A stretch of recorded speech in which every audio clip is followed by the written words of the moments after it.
অনেকে মনে একটা প্রশ্ন যে এটা কি হার্ট অ্যাটাক হলে করতে হয় না বুকে ব্যথা হলেও করতে হয়, দু একটা কারণ যদি একটু বলেন যে কারণে আপনারা অ্যাডভাইস করে থাকেন। প্রথম কথা হলো একজন রোগীকে প্রপার হিস্ট্রি এবং evaluation is the first part of the medical management. আমার একজন মধ্যবয়স্ক বা বয়স্ক একজন রোগী যে বুকে ব্যথা হচ্ছে,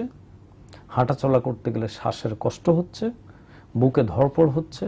আগে 6 তলা উঠতে পারতেন এখন 3 তলা উঠলে হাঁফিয়ে যান, বা আগে 1 কিলোমিটার হাঁটতে পারতেন এখন 200 বা 300 মিটার গেলে তাকে থেমে যেতে হয়, যেটাকে আমরা বলি স্টেবল অ্যানজাইনা। আরেকটা হলো আনস্টেবল অ্যানজাইনা, যার উচ্চ রক্তচাপ বা ডায়াবেটিস আছে, তার ইসিজিটা অ্যাবনর্মাল, আমরা তার ইকোকার্ডিওগ্রাফিক্যালি রিজিওনাল ওয়াল মোশন অ্যাবনর্মাল পেলাম, আমরা তাকে ইটিটি করতে দিলাম, সে 3 মিনিট বা 5 মিনিটের বেশি করতে পারলো না, সেক্ষেত্রেও করোনারি অ্যানজিওগ্রাম অ্যাডভাইজেবল। আরেকটা হলো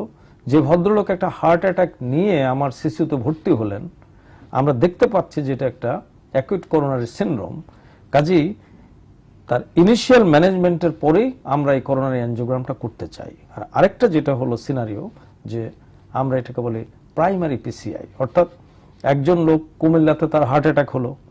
ঢাকা আসতে আসতে 24 ঘন্টা লেগে গেল, তাকে আমার যে থ্রম্বোলাইটিক ইনজেকশন দেওয়ার যে উইন্ডো পিরিয়ড 12 ঘন্টা পার হয়ে গেল, তখন তার যদি সামর্থ্য থাকে আর যে চিকিৎসক তিনি যদি যথেষ্ট অভিজ্ঞ হন